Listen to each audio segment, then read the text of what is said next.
Тихо, мишка, не дей да мялкаш сега в кадър, сериозна работа, имаме да вършим. Здравейте, малки котки!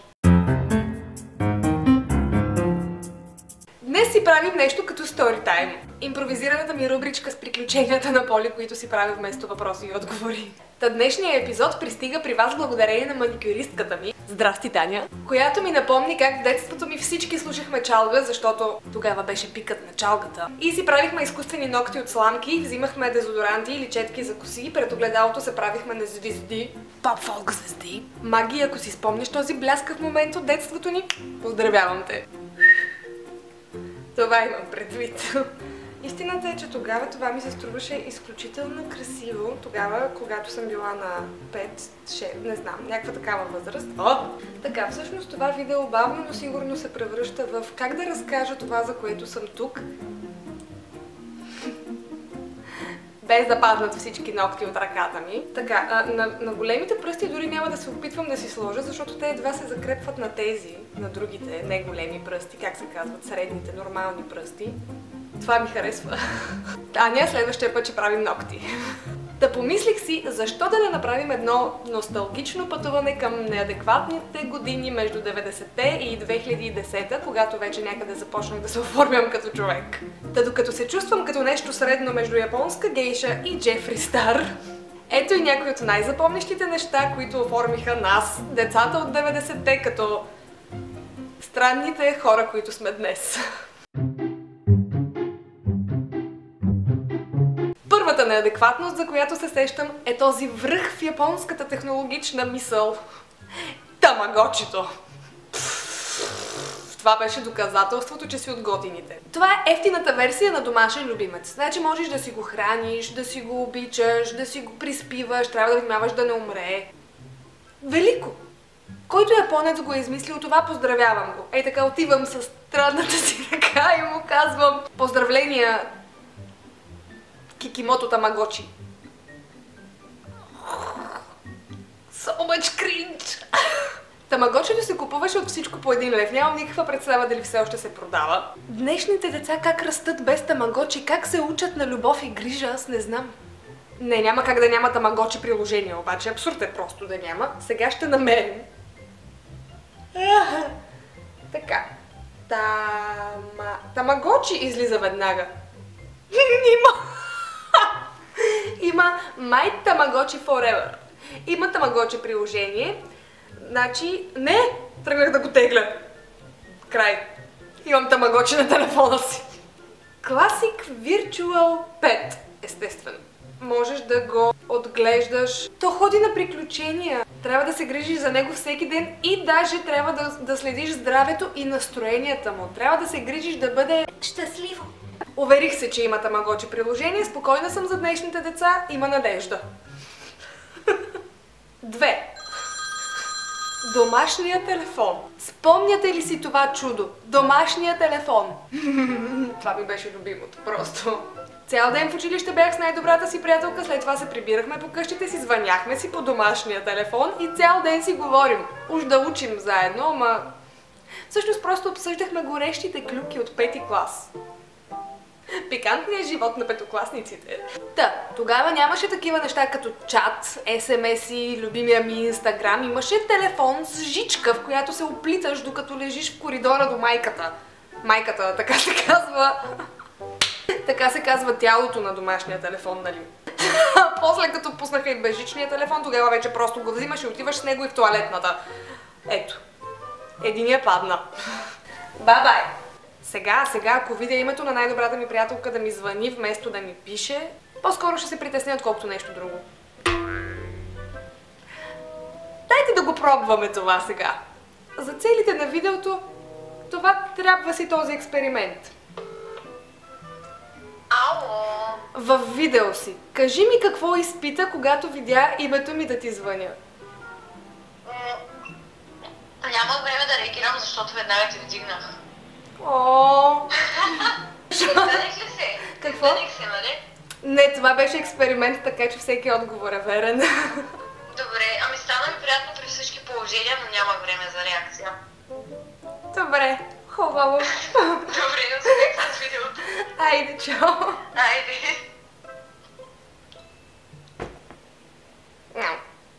посланичката.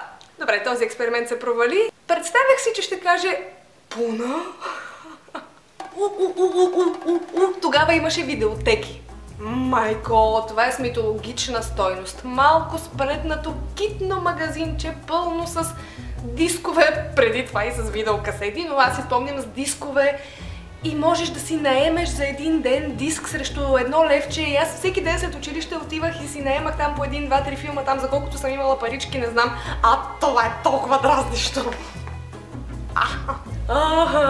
И аз си наемах всеки ден след училище видеодиск, CD, DVD се казваше. И си правех пуканки на микровълновата и това беше просто прекрасно. И като изгледах абсолютно всичко, което предлагаха в видеотеката, се обърнах към някакви странни азиатски филми за слонове, с слонове и също Боливуд.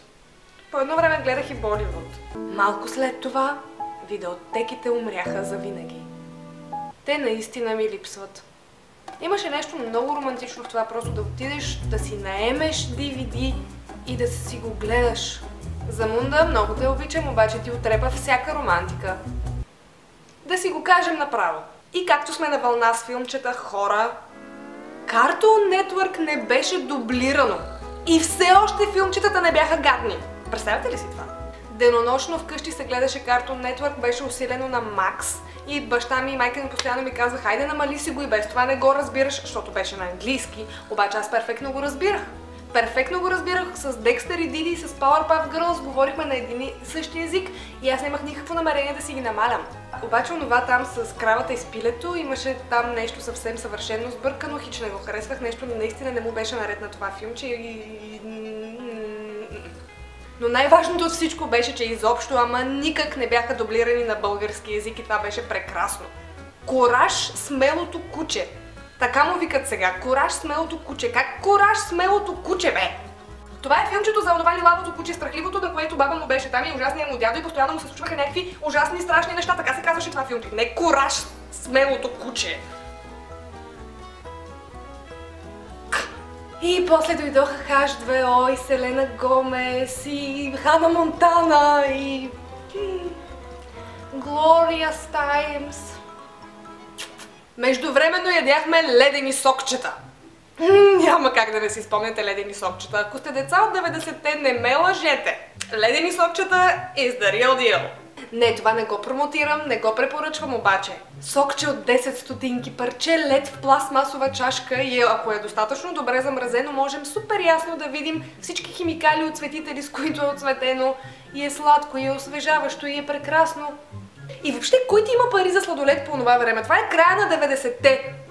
Чак после към 2001, 2002, 2003, когато излязоха моливчетата, изяждахме по 4, 5, 8 моливчета на ден. Ако вие сте дете от 90-те, изобщо не се лъжете. Много добре знам, че моливчето ви е любимия сладолед. Абе, продават ли го още този сладолед? Не знам сегашните деца за какво врънкат родителите си, обаче тогава, в далечната 2000, не знам си коя година, аз исках колело. И татко все ми обещаваше да ми купи колело. На куково лято. Не, така казваше. Ще ти купя колело на куково лято. И аз се радвах много, защото си мислех, че куковото лято е съвсем скоро. Велико. Татко в един момент ми купи колело, обаче когато ми го купи, аз вече бях станала мома за женене или както казва баба ми, голяма пастарма за женене. И тогава го карах само веднъж и после то ръждяса на терасата. Обаче, в далечната 2000 и някоя си година татко не ми купи колело, но ми купи ролери. Велик ден беше онзи ден и паднах толкова много пъти, че още имам белег на ръката си. Къде е? Ето го. Още имам белег. Тук е. Обаче сега как ми се отдава да карам кънки? Тате, и аз, и вестибуларния ми апарат ти благодарим. Също, може ли някой да ми обясни какво точно сме си мислили тогава? Каква е била тая мода? Не, това всъщност е било някаква масова психоза и всички дружно сме решили, че е най-адекватно да изглеждаш по най-безумния и налудничев начин. Сега защо? Обяснете ми. Защо? Кому е нужно веждите ти да са толкова минималистично тънки, че всъщност да бъдат по един косъм и така нареден? Косъм до косъм. Защо? Какво е това? Какво е това? Боже, имаше едни плюшени спортни екипчета. екипчета, плюшени такива розови, сини, с едни ужасно плитки такива къси, как се казва, ниска талия, такива екипчета. Имам някакво страхотно усещане, че те се връщат на мода, защото нали модата постоянно се завръща. Не знам. А пък телефон с капаче да имаш от тия моторолки, тънките. Ако има камъчета по капачето, мале направо... You the real deal. И докато си разменяхме рингтончета по инфрарета и така, трябва да събереш два телефона и те някакси магически си предаваха рингтончета. Играехме на ластик. И тук интересен факт е, че известната песничка M.I.S.A. е всъщност песничка, в която е спелувано името на английски на Мисисипи. M.I.S.S.I.S.S.I.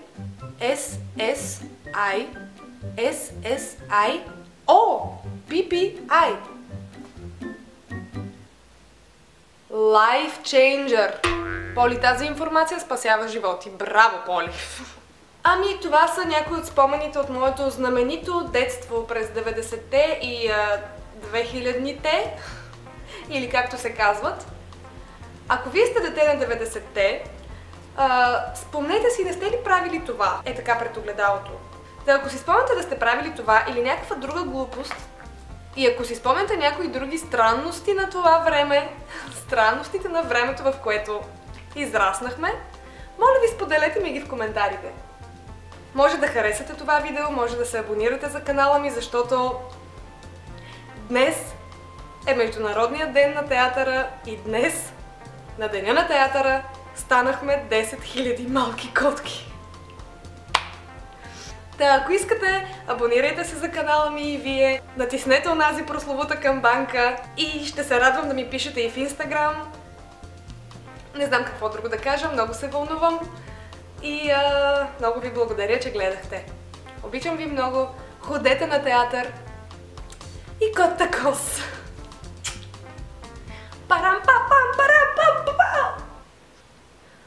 Аз съм кралицата на кринджа, днес го осъзнах. Никаква малка котка. Кралицата на кринджа е това. Бай-бай!